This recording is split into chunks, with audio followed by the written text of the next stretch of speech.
passage-là dans ta vie. OK.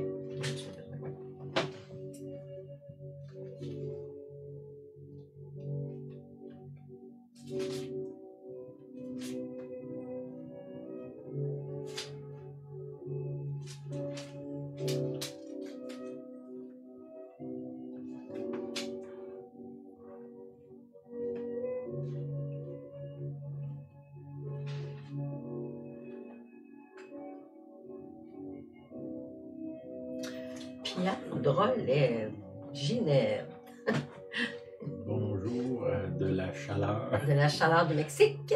Oh!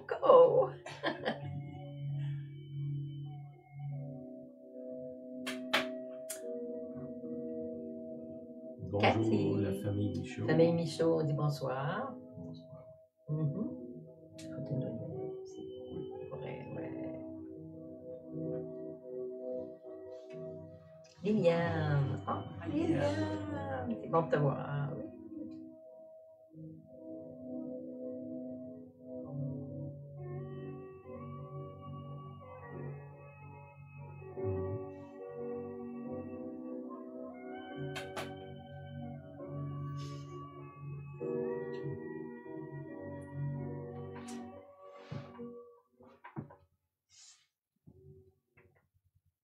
Ben, bonne année tout le monde.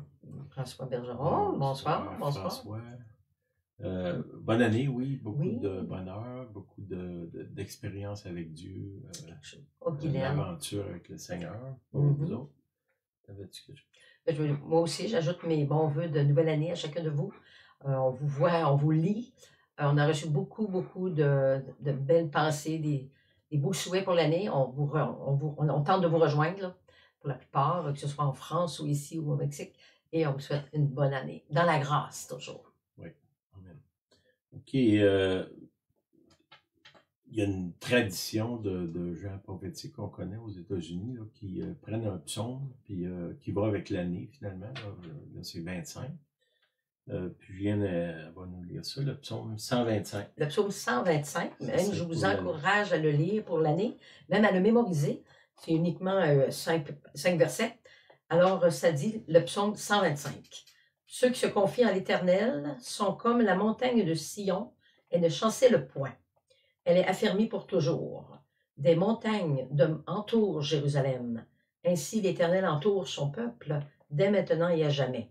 Car le sceptre de la méchanceté ne restera pas sur le lot des justes, afin que les justes ne tendent pas les mains vers l'iniquité. L'Éternel répand tes bienfaits sur les bons et sur ceux dont le cœur est droit. Mais ceux qui s'engagent dans des voies détournées, que l'Éternel les détruise avec ceux qui font le mal, et que la paix soit sur Israël. Non, il y a beaucoup de choses dans ça. Là. On rentre dans une année qui va être intéressante, là, on peut dire. Peut-être compliquée aussi. Là. Il y a toutes sortes il y a de l'agitation partout sur la planète actuellement. Là. Aujourd'hui, on vient de perdre notre premier ministre. Il y a un nouveau premier ministre, un nouveau président aux États-Unis. En Angleterre, c'est en train de chanceler. Il y a plusieurs autres pays en Europe que les gouvernements ne vont pas bien. La Chine, dépendamment où est-ce qu'on regarde, là, il semblerait que l'économie de la Chine ne va pas si bien que ça. Puis on sait qu'il y a de l'agitation aussi en Afrique puis dans d'autres pays. Là. Ce que c'est un bon temps pour se confier dans l'Éternel, le premier verset. Elle est affermie pour toujours. Hein? Si on se tient sur la montagne de Sion, sur le roc qui est Jésus, mais c'est affermi pour toujours. Puis ça, c'est important qu'on s'attache à lui, qu'on apprenne à dépendre de lui, à le consulter, de ne pas prendre des décisions. C'est pas une bonne année pour prendre des mauvaises décisions, particulièrement économiques. Là. Ça continue en disant, le sceptre de la méchanceté ne restera pas sur le lot des justes. Une des choses que je vois qui se passe actuellement dans le monde, c'est qu'il y a beaucoup de gens qui sont dans des postes de décision, là. On va dire particulièrement les gouvernements, là, mais même aussi dans les églises, dans différentes organisations qui que Dieu va entrer en jugement avec eux. Un jugement, ben, tu peux être trouvé non coupable, tu peux être trouvé coupable. Un jugement, c'est pas nécessairement je vais te détruire. Là. Ça peut être j'examine ce que tu fais, puis il va y avoir des corrections.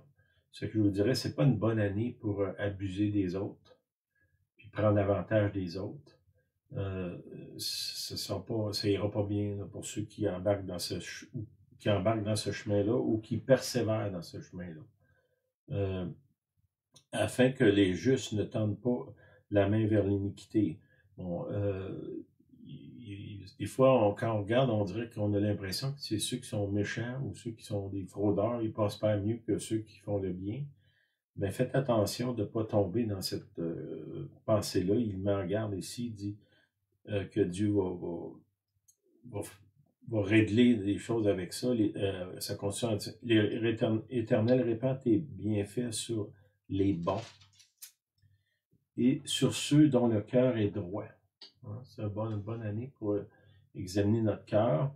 Mais ceux qui s'engagent dans des voies détournées, hein, on pourrait dire souvent, on essaye d'arriver à nos fins par nos propres moyens. Là.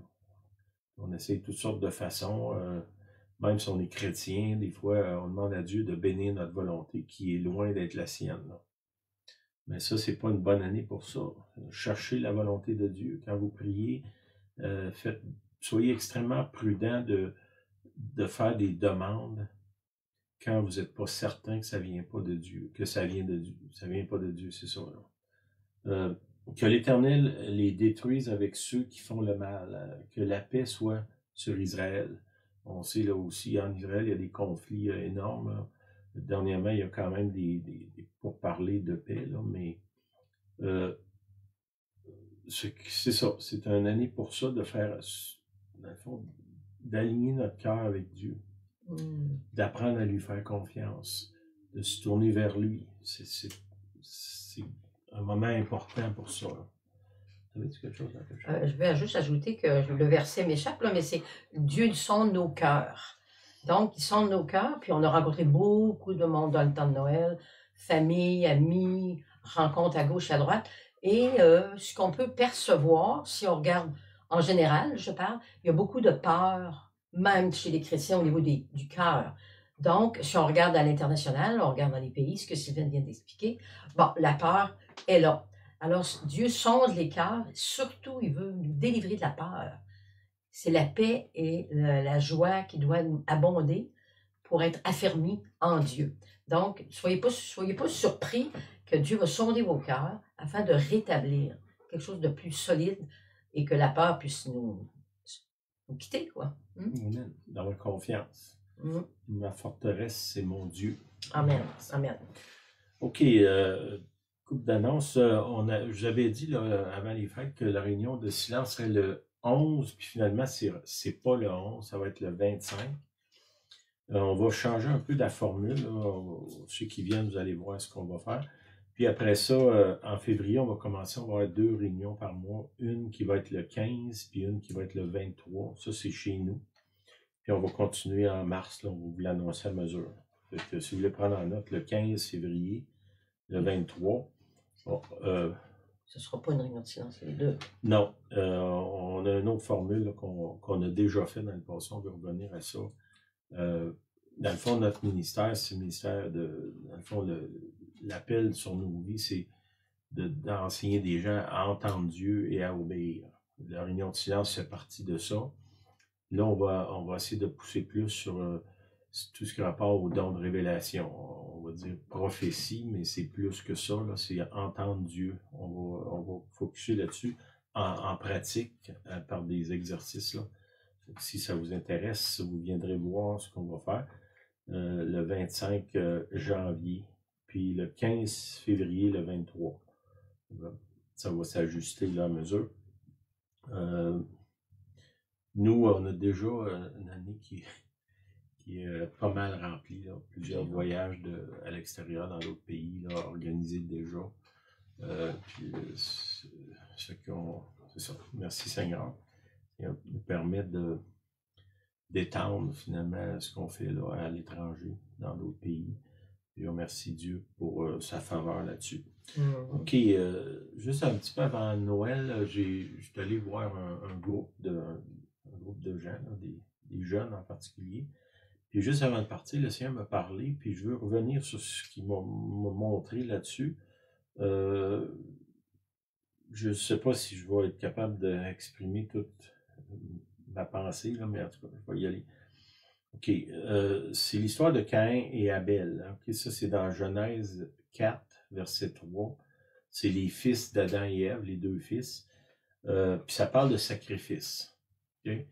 Quand on parle de sacrifice, bon, il y a différents sacrifices là, pour toutes sortes de choses. On voit que Adam et Ève, Dieu tue un animal pour les vêtir. Hein. On pourrait dire que la peau de l'animal a servi à les vêtir. Puis, on va voir ici, c'est d'autres choses. La plupart du temps, quand il y a un sacrifice, c'est soit qu'on cherche à être pardonné ou on cherche la faveur de Dieu. Le titre de mon message, c'est ça. D'obtenir la faveur de Dieu. Comment je fais pour obtenir la faveur de Dieu? On va voir Caïn et Abel, c'est deux frères. Caïn, c'est un des fils, au verset 3 de Genèse 4. Au bout de quelque temps, Caïn fit à l'Éternel une offrande des fruits de la terre. Et lui, on pourrait dire que c'est un fermier, un jardinier. Hein. Puis, et Abel, de son côté, en fit un des premiers-nés de son troupeau et de leur graisse. OK. Il sacrifie, dans le fond, le fruit de son travail. Si vous êtes un jardinier, là, vous savez que pour avoir c'est facile de mettre des graines dans la terre. C'est compliqué de récolter une moisson, quel que soit, même des carottes, quel que soit le légume ou le fruit. C'est compliqué, il y a beaucoup d'opposition, il y a beaucoup de choses, puis ça demande un travail constant. Puis dans l'autre côté, lui, il y a des animaux, on va dire. Les animaux, bon, quand ils sont dans le champ, on va dire qu'ils s'organisent. Ils ont besoin quand même de surveillance, mais ils n'ont pas besoin d'être constamment travaillé, puis vérifié, puis ça l'implique beaucoup moins. OK. Il offre le fruit de son travail, puis l'autre, finalement, il offre la vie d'un autre.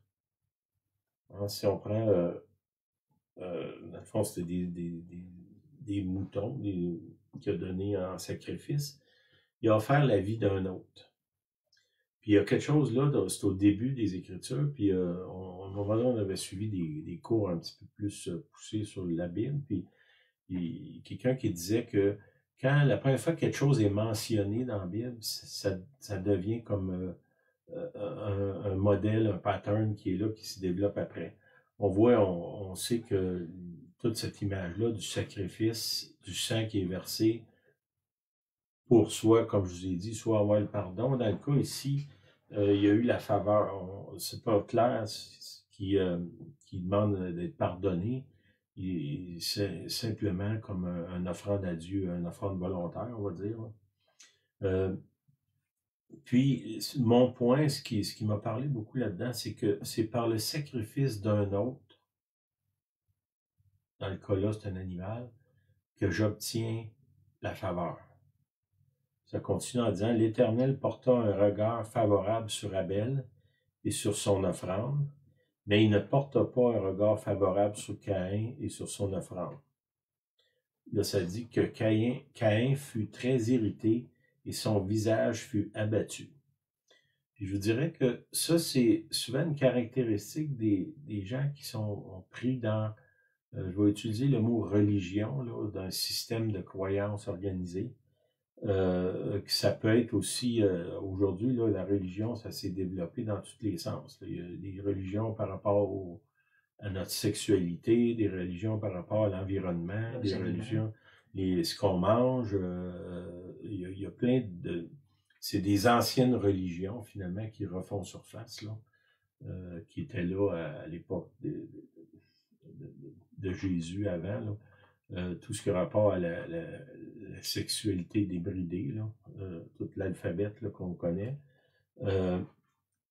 comme je vous dis, l'environnement, c'est devenu une religion. Toute l'alimentation aussi, il y a des gourous dans ça, il y a des conférences, on pourrait dire qu'il y a des églises, des doctrines, des choses que si tu fais de travers, tu vas te faire excommunier. Là. La politique aussi, dans beaucoup de cas, c'est devenu une religion. Bon. Puis ça, ben, on voit que celui qui offre le sacrifice de la vie d'un autre, on peut dire que lui, ça il n'a rien coûté, là. C'est l'autre qui est mort à sa place. Ça, c'est le modèle de Jésus. Hein? J'ai la faveur de Dieu, pas à cause de mes œuvres, mais à cause de ce que Jésus a fait. Ça, par la mort de Jésus, j'obtiens la faveur de Dieu. Puis c'est ce qui se passe ici. Puis on voit que celui qui croit obtenir la faveur par le fruit de son travail, il est frustré de voir que l'autre, qui à ses yeux n'a pas fait grand-chose, il reçoit une faveur, puis lui, il ne reçoit pas. Puis souvent, quand on est pris un peu dans la religion, c'est ce qui se passe, c'est que on fait beaucoup d'actions. Hein, on le sait, si on a, comme je vous dis, on a un jardin. L'été passé, on est allé à l'extérieur pendant peut-être une semaine ou deux. Puis quand on est revenu, ben, on ne voyait plus rien dans le jardin, c'était rempli de mauvaises herbes. Envahi. On était envahis par les mauvaises herbes. Ben là, il a fallu travailler pour arracher ça. Nettoyer. Mais dans le fond, c'est le fruit du travail. Puis souvent, la frustration des gens religieux, c'est de voir que d'autres obtiennent souvent la grâce, la faveur, des guérisons, des bénédictions, sans vraiment, en tout cas à leurs yeux, ils n'ont pas fait d'effort, ils n'ont pas gagné ça. Puis ça, ben, ça fait partie de la grâce. Hein? On l'a dit déjà à plusieurs reprises, la grâce, une faveur qui est non méritée. Ça veut dire que Dieu vient vers toi, il porte un regard favorable, que tu sois une bonne personne ou non, ça n'a pas rapport. Puis, il va te bénir. C'est ça la grâce. Il te bénit quand tu ne le mérites pas. Ça veut dire que c'est pas le fruit de ton travail, parce que si tu aurais le fruit de ton travail, ça serait plus un jugement que d'autres choses. C'est le fruit de l'amour de Dieu. Là, ici, ce pattern-là, on le voit à travers les Écritures.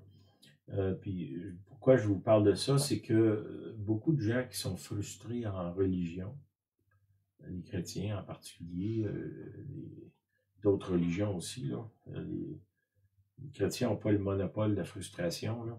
Il y en a des plus frustrés ailleurs. Il y en a ils deviennent des terroristes, là, finalement, à cause de leur religion, de leur frustration. Puis souvent, c'est relié à ça, c'est qu'ils font plein de sacrifices, puis ils ont l'impression que le retour n'est pas là. Puis ici, on voit que, dans le fond, le fait qu'il a fait des sacrifices, ça l'a éloigné Dieu d'une manière. Puis l'autre, lui qui a fait le sacrifice de ses œuvres, de ses actions, de son travail, il n'a pas eu la faveur. Puis si vous avez cette impression-là que vous n'avez pas la faveur, mais peut-être c'est un bon temps de s'examiner que est-ce que moi je suis en train d'essayer par mes efforts de me rendre favorable à Dieu. Puis ça, ben, c'est courant, là. Nous, on l'a vécu une partie de notre vie. Puis je vous dirais, c'est facile de retomber dans ça. On n'est pas immunisé contre ça. Là. Mais il faut qu'on revienne à dire, ben non, Dieu m'aime, point. Que je sois une bonne personne ou non, ça n'a pas rapport. Si je reçois son amour, normalement, mon comportement va changer. Okay? Ce que c'est pas, je pourrais pas dire, mettons, je dirais à Julienne, ben, fais le ménage de ta vie, puis après ça, tu iras voir Dieu. Puis c'est pas comme ça que ça fonctionne. C'est pas par tes efforts que tu vas avoir la faveur de Dieu. Sanctifie-toi. fais des sacrifices, prie, apprends la Bible par cœur, puis toutes ces choses-là qui ne sont pas nécessairement mauvais, mais si c'est fait dans le but d'obtenir la faveur de Dieu par nos efforts, comme si un peu quelqu'un comment je dirais, qui s'habille d'une couleur extravagante pour être vu, des fois nos œuvres, c'est un peu ça qu'on fait. Puis ça, ici, on voit que c'est par le sacrifice d'un autre. Ça, c'est quelque chose, je ne l'avais pas vu comme ça. Moi, j'ai accès à Dieu par le sacrifice de Jésus, mais en même temps, j'ai accès à Dieu par le sacrifice de d'autres. Il y a quelqu'un qui s'est levé et qui est venu me parler de Jésus à un moment donné. Mhm. Il y a quelqu'un qui a parti de l'Europe, qui est venu en Amérique, dans le but de parler de Jésus. Il y a des gens qui ont parti de Jérusalem à l'époque de Jésus, qui sont en allés dans des pays où est-ce qu'ils ne connaissaient pas la langue, ne connaissaient pas la coutume. Il y en a beaucoup qui sont morts, les martyrs. Puis leur but, c'était quoi? C'était, dans le fond, ils faisaient un sacrifice pour qu'un autre puisse avoir la faveur de Dieu. Puis ça, c'est un modèle que je vous encourage à regarder. C'est pas un sacrifice pour que moi j'aie la faveur, mais un sacrifice pour qu'un autre ait la faveur. Puis c'est un peu l'idée de donner au suivant. On va parler comme ça. Là. Il y a une coutume qui est sortie de dire, ben, tu reçois quelque chose, trouve quelqu'un d'autre, puis redonne-le. Hein? C'est un peu ça.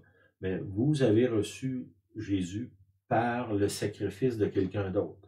Des fois, c'est des gros sacrifices. Là. Il y a des gens qui ont tout laissé, ils ont tout vendu, puis sont en allés dans la rue pour prêcher. Il y a d'autres que, je sais pas, moi, ils vous ont juste laissé. Il y a des gens un monsieur que je connaissais, il envoyait des lettres. Il envoyait des lettres, il écrivait des lettres, puis il envoyait ça à des gens. Puis ces gens-là, dans un cas, je me souviens, un frère que j'ai rencontré, les deux, je connaissais celui qui a envoyé les lettres, puis celui qui les a reçues. L'histoire, c'était que celui qui envoyait les lettres, le Seigneur lui parlait pour l'autre, puis il écrivait des longues lettres. Puis c'était un monsieur, moi j'ai reçu des lettres de ce monsieur-là, c'était quelqu'un qui avait une facilité puis une qualité d'écriture exceptionnelle. Puis l'autre qui recevait, lui, il était dans une phase de sa vie où est-ce qu'il était dans la drogue, puis en rébellion contre à peu près tout ce qui était autour de lui. Puis il ouvrait même pas les lettres. Puis il y avait une pile de lettres. Puis à un moment donné, il a sombré dans le désespoir. Mm-hmm. Puis il s'est mis à ouvrir ces lettres-là. Puis c'est par ça que lui a été sauvé. Mm-hmm. Puis quand je vous dis, c'est les deux, c'est des gens que j'ai rencontrés, ils sont venus chez nous, là. Bon, un a fait un sacrifice d'écrire des longues lettres, puis comme je vous dis, c'était quelqu'un qui était bon pour écrire, poster la lettre, l'envoyer à quelqu'un sans savoir si l'autre était pour la regarder même. Puis il a fait ça à maintes reprises, il y avait des piles de lettres. Puis ça, c'était son sacrifice. L'autre est venu à Dieu par le sacrifice d'un autre. Mm-hmm. Moi, j'ai accès à Dieu par le sacrifice de Jésus, oui. Mais en même temps, il y a quelqu'un d'autre qui a fait un sacrifice pour que moi, j'aie accès. Puis ça il y a un pattern là, qu'on a comme négligé, nous, parce qu'on est plus à dire, ben moi, je veux recevoir. Puis tu sais, il y a un passage qui dit dans l'Écriture, il y a plus de bonheur à donner qu'à recevoir. Mm-hmm. Si on prend l'idée du sacrifice ici, si je me sacrifie pour qu'un autre ait la faveur, ben là, je trouve mon bonheur. Oui, j'ai donné, mais ça dit, il y a plus de plaisir à donner quand je vois que l'autre a reçu. Dans notre cas, on parle de l'Évangile, mais ça pourrait être de la santé, ça pourrait être de l'argent, une bonne parole, un encouragement, une table dans le dos, que moi je donne pour qu'un autre ait la faveur. Puis ça va un peu avec Jésus quand il dit, je vous ai parlé de ça l'autre semaine, Jésus dit de ne pas prier pour nos besoins. Il dit, ton Père Céleste le sait ce que tu as besoin. Arrête de nous demander, il le sait déjà. Ça, c'est dans Matthieu 6. Chapitre 6. Bon, si je n'ai pas besoin de prier pour mes besoins, est-ce que je ne peux pas me mettre à prier pour les besoins des autres? Mm-hmm. Puis là, c'est moi qui deviens le sacrifice d'une certaine manière. Au lieu de... Le sacrifice dans ce cas-là, c'est au lieu de penser à moi, je me mets à penser aux autres. Puis finalement, je découvre la grâce ou la mécanique du royaume de Dieu, que c'est en donnant que tu reçois. C'est ce que tu donnes qui se multiplie. Et là, ici, on parle de sacrifice. Bon, comme je vous dis, c'est pas un sacrifice que je me saigne les veines pour quelqu'un d'autre. Des fois, c'est des choses des démarches qu'on fait. On reçoit quelqu'un, on va le visiter. D'autres qui vont financer. Moi, je finance une jeune fille qui est missionnaire en Afrique depuis je ne sais pas combien d'années. Depuis 30 ans. Une trentaine d'années, oui. On envoie de l'argent périodiquement. Bon, moi, ça ne me donne rien parce que je ne suis pas là, je ne suis pas en Afrique. Mais j'ai un sacrifice parce que je prends mon argent, je la donne à l'autre, puis au travers des années, ben, je vois tout le fruit de ce sacrifice-là. Puis ça, ben, il y a quelque chose dans ça. Puis qu'est-ce que je fais, c'est que par mon sacrifice, dans le cas là que je vous donne, l'exemple, la jeune fille, elle reçoit la faveur. Ça la libère financièrement pour aller faire des missions. On a la mission au Mexique, c'est la même chose. On donne l'argent là-bas. On a donné l'encouragement, on a donné différentes choses, on les a soutenus. Ben, c'est un sacrifice qu'on fait qui bénéficie à d'autres. C'est pas moi qui va manger, là, c'est une cuisine où est-ce qu'on donne des repas aux gens défavorisés, on va dire. Ben, c'est pas moi qui bénéficie de ça. Mais au travers de mon sacrifice, d'autres sont bénis. D'autres reçoivent la faveur.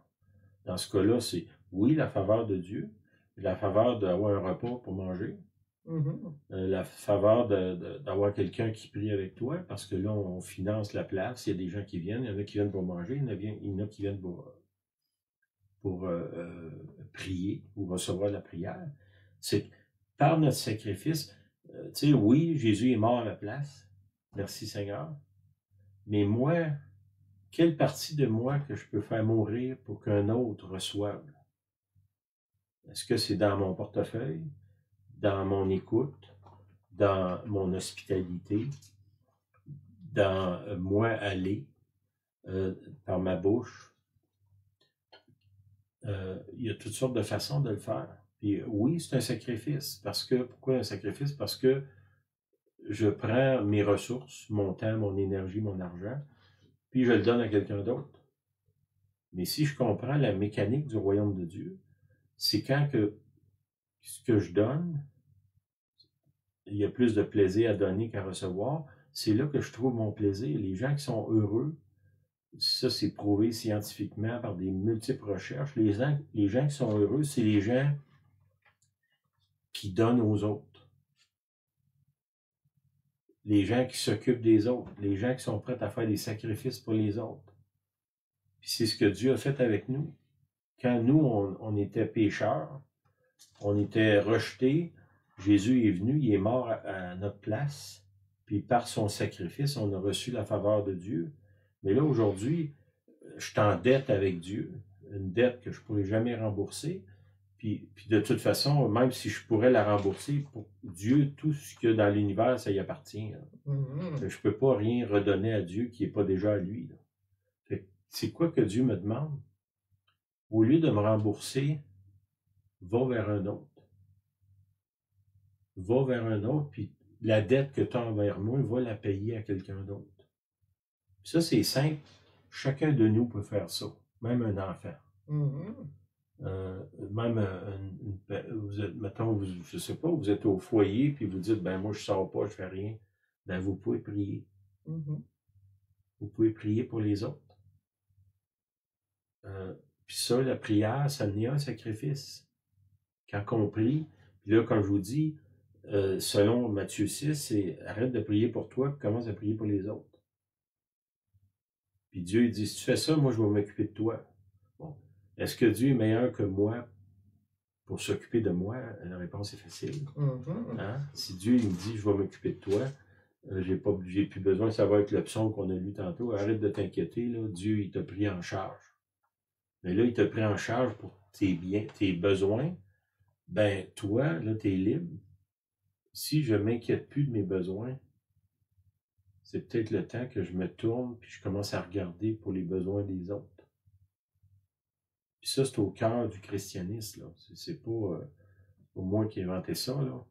On voit les apôtres. On voit ça dans Joseph. Joseph, il est sacrifié par ses frères.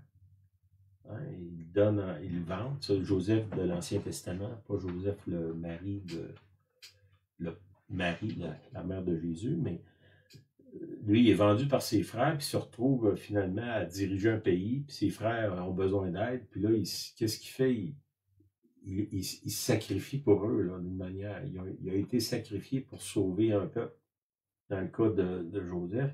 Daniel, dans le livre de Daniel, on voit que Daniel confesse les péchés des autres. Ben, il ne confesse pas ses péchés à lui, il confesse les péchés des autres. Pourquoi? C'est un sacrifice.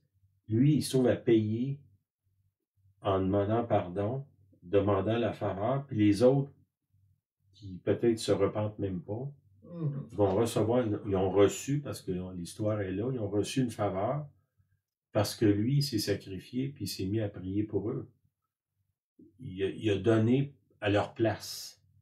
Comme ici, l'agneau de Abel qui meurt à sa place, pour que lui ait la faveur. Ben, dans le cas de Daniel, après ça, on voit Jérémie dans un des prophètes, c'est la même chose. Il prie, il demande pardon pour sa nation. Il va vers le roi pour demander que le roi ait un regard favorable aux autres. Il ne parle pas de lui-même. Lui, il est déjà dans la faveur. Puis ça ne suffit pas. Peut-être que vous avez la grâce de Dieu, vous avez la faveur de Dieu. Ben, ça ne devrait pas vous suffire. Cette faveur-là, cette grâce-là, c'est le temps de la multiplier vers d'autres qui ne la méritent pas plus que nous on la mérite, mais que ça y aille vers les autres. Que ma dette envers Dieu, je la rembourse à d'autres. Que j'aille vers les autres. On voit ça avec les apôtres. Les apôtres c'est la même affaire.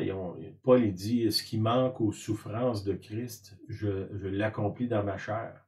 Puis, j'ai tout le temps trouvé ce verset-là un peu étrange, là, quand Paul dit ça. Mais si on comprend l'idée ici c'est par le sacrifice d'un autre qu'on reçoit la faveur, ben, comme je vous ai dit tantôt, par le sacrifice de d'autres, je reçois la faveur. Moi, tantôt j'en parlais, moi Julienne en parlait, moi par beaucoup de sacrifices que Julienne a fait, moi j'ai reçu la faveur de Dieu. Tu n'as jamais dit ça, hein? Non. Puis ça peut être vrai pour d'autres. Des voyages qu'on a faits, qu'on a touché des gens. On a pris notre argent, notre temps, notre énergie. Au lieu d'aller en vacances, on s'est en allé dans des endroits que beaucoup de monde... Je parlais avec des gens cette semaine qui disaient moi, je n'irai pas là. Puis, dans le fond, on peut dire que c'est un sacrifice. Pas un sacrifice là, qu'on était dans la misère, mais on a quand même pris des ressources, des choses. On l'a fait. Puis ça l'a fait connaître la faveur de Dieu à plein de gens à travers les années. Puis ça, je vous encourage à le faire. Puis c'est pas besoin d'aller loin. Ça peut être juste quelqu'un autour de vous, votre famille, votre conjoint. Hein, des fois, on veut aller évangéliser en Afrique. Là, ben, peut-être si je commence à être un témoignage pour ma famille, ça serait déjà ça. Là. Ben, de me sacrifier, de passer en deuxième, je parlais avec des gens cette semaine, quand mettons, tu es un homme, tu te maries. Normalement, quand ta femme a des enfants, les enfants vont passer avant toi. Normalement. Moi, l'image que j'ai, c'est que tu tombes sur le siège derrière dans l'auto. Est-ce que c'est un sacrifice? Oui, ça l'est un. Oui. Est-ce que ça vaut la peine? Oui. La réponse est oui. est-ce que ça peut amener la faveur sur d'autres, la faveur sur ma femme, la faveur sur mes enfants, que moi je suis prêt à prendre un recul ou de plus être le centre de la vie de ma femme, et que c'est mes enfants qui le deviennent, ben ça naît aussi des choses, là. C'est pas besoin d'être tellement spirituel que c'est inutile, là. Souvent, la spiritualité chrétienne est extrêmement pratique. Jésus, il dit, si tu donnes un verre d'eau à quelqu'un, c'est comme si tu me l'avais donné à moi. Un verre d'eau, ah ouais. Ben, c'est ça que Jésus dit. C'est des choses simples. Puis il faut qu'on arrive là, puis cette idée-là de vous êtes venu à la faveur de Dieu, vous avez reçu la faveur de Dieu au travers de sacrifice d'un autre, de Jésus en premier, je comprends bien, là, mais par quelqu'un d'autre. Il y a quelqu'un qui vous a parlé de Dieu. Si vous avez trouvé une Bible, il y a quelqu'un qui l'a payé, cette Bible-là, il y a quelqu'un qui l'a traduit, il y a quelqu'un qui a fait le travail. Si vous écoutez l'Internet, ben, les gens qui font des vidéos comme nous, mettons, ben, on prend notre temps pour faire ça. Il y a un sacrifice dans ça, parce qu'on pourrait faire d'autres choses. Ben, puis si vous le faites, ben, tant mieux. Mais de prendre ça, puis de comprendre que j'ai reçu parce que d'autres se sont sacrifiés, puis que là, c'est à mon tour de le faire.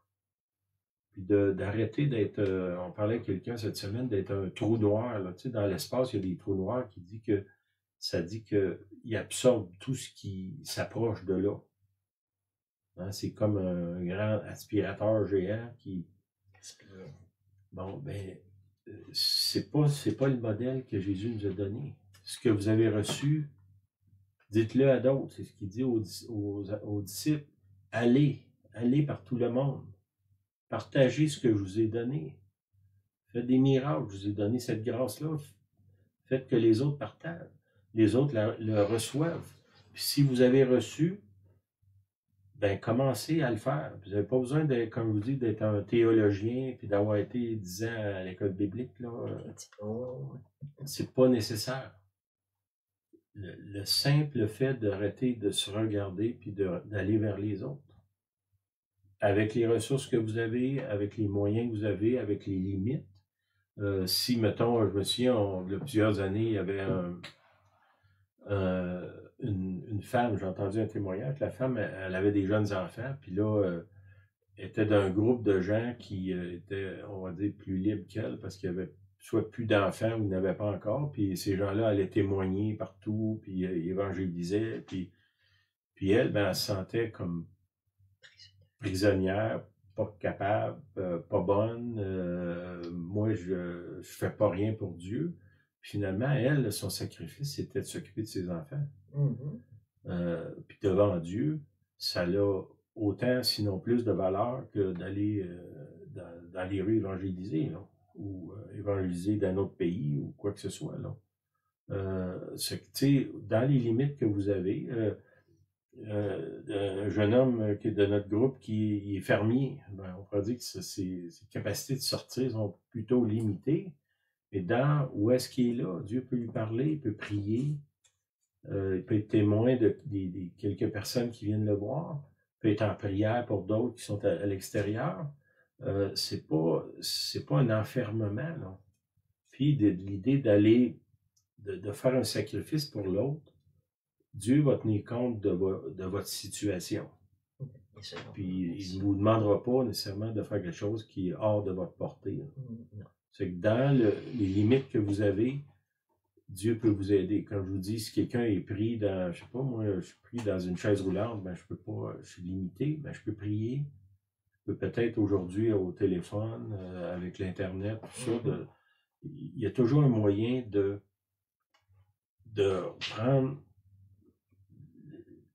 faire un sacrifice pour qu'un autre obtienne la faveur. Ça, c'est ce que j'avais des versets, là, mais je ne sais pas. Ça dit, quand vous êtes sauvés par la grâce, par le moyen de la foi, cela ne vient pas de vous, c'est le don de Dieu. Ça vient de quelqu'un d'autre. Puis ça doit juste comme, je l'ai reçu, je leur donne. Je l'ai reçu, je leur donne. Pas comme la mer morte, là, une des raisons que la mer morte, il appelle ça la mer morte, c'est que il y a de l'eau qui rentre dans la mer, puis il n'y a rien qui sort. Fait qu'on ne soit pas comme ça, on soit comme un fleuve, que l'eau coule au travers de moi. Ce que j'ai reçu, je leur donne à d'autres. Dans les moyens, dans les ressources, dans le niveau de connaissance que j'ai. Ça n'a pas besoin d'être compliqué. De s'occuper, d'aimer les autres, c'est pas compliqué. OK. Ça dit, Psaume 36, 10, « Car la source de la vie est auprès de toi. C'est par ta lumière que nous voyons la lumière. » Vous avez reçu de la lumière de Dieu. Tout ça vient de lui. Puis ça doit retourner à lui, mais dans le sens que c'est au travers des autres que ça doit aller, parce que Dieu, il n'a pas besoin de moi. Il n'a pas besoin. Ce qu'il m'a donné, ce que j'ai reçu, il veut que je le partage avec d'autres. Que je sois reconnaissant que tout vient de lui. Tout ce que j'ai, ça vient de lui. Mes capacités, mes dons, mon argent, tout ça, ça vient de lui. Puis ce que lui désire, c'est, je t'ai donné, je me suis donné à toi en sacrifice. Maintenant, ce que je te demande, c'est que toi, tu te donnes aux autres. Je ne me donnerai pas aux autres dans la mesure que Jésus s'est donné, je comprends bien, là. Mais il y a quand même une partie de moi qui peut se donner, là. D'aller vers l'autre. Ouais. Quelque chose qui me vient, là. Tu sais, si vous allez à l'église puis vous avez l'impression que vous ne recevez plus, hein? Maintenant, vous dites, ben là, le pasteur, il prêche la même chose, puis je viens ici, puis j'ai pas l'impression de recevoir, puis ben peut-être que vous avez maturé, puis vous êtes rendu à donner. C'est que là, la raison pour que vous allez à l'église est en train de changer. Vous n'allez plus pour recevoir, vous allez pour donner. Maturité. Oui. Hein? Puis ça, ben, ne vous sauvez pas de ça parce que ça devient un sacrifice d'aller à l'église. Ça va encore avec l'idée du sacrifice ici. Peut-être que c'est un sacrifice d'aller à l'église, mais c'est un sacrifice qui vaut la peine parce qu'il y a quelqu'un là qui a besoin de moi. C'est peut-être pas le pasteur, puis c'est peut-être pas le groupe de musique. Souvent, on veut être en avant, là. Mais pourquoi pas être en arrière, puis s'occuper des gens qui sont en arrière, là? Puis ça, il y a tout un ministère qui peut s'opérer, là. Mais il faut que je sois prête à me sacrifier, si je peux dire, là. Puis y aller, même si j'ai l'impression que je ne reçois pas. Parce que peut-être j'ai maturé, puis je suis rendu à donner. Hein? Quand on est bébé, on se fait nourrir à cuillère, mais quand on a maturé, c'est nous autres qui nourrit l'autre, là. Fait que là, peut-être que vous voulez encore qu'on vous nourrisse à cuillère, mais peut-être ce temps-là est passé dans votre vie. Puis c'est le temps de vous de prendre la cuillère et d'aller nourrir quelqu'un d'autre. Ça en est un sacrifice. Hein? J'aime mieux me faire servir que de servir les autres. Tu comprends bien, là? Jésus, qu'est-ce qu'il dit? Il est venu ici pour servir. C'est ça, Jésus est venu pour servir. Puis il dit aux apôtres, le plus grand parmi vous soit le serviteur de tous. Là aussi, un sacrifice. Les premiers en autorité, les apôtres, les derniers en privilège. Hein? Ça, c'est important. Les premiers en autorité dans la Bible, dans l'Église, si on lit comme il faut les épîtres de Paul, c'est les derniers en privilège. Dieu a fait de nous les apôtres, des serviteurs, les balayeurs de ce monde, même qu'il dit. Là. OK.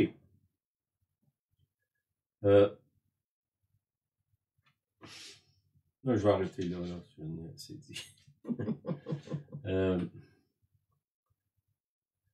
Si on est conduit par l'Esprit, on est fils de Dieu. Ça c'est dans Romains 5, 14. Okay. J'avais tout un passage, mais je vais laisser faire. Je vous encourage cette année à vous investir, à vous sacrifier, un gros mot, là, pour les autres. Puis en faisant ça, vous allez trouver le bonheur. Il y a plus de bonheur à donner qu'à recevoir. Trouvez-vous une place que vous êtes sûr que vous ne pouvez pas recevoir, puis allez donner, là. Des gens qu'on sait qu'ils ne peuvent pas nous le remettre, allez vers eux. Puis si vous êtes quelqu'un qui est tout le temps en train de demander aux autres de les servir, ben, peut-être que demander au Seigneur de vous changer. Seigneur, je veux vivre selon ton royaume.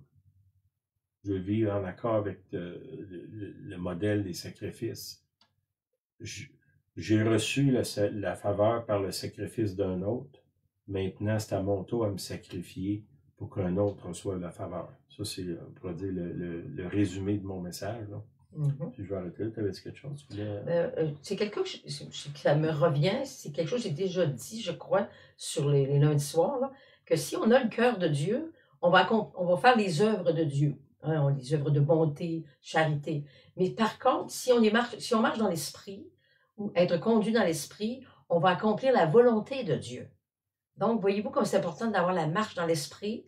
Oui, les œuvres de Dieu, mais de marcher dans l'esprit, on va accomplir la volonté de Dieu. Donc, c'était ça que je voulais ajouter. Amen. Amen.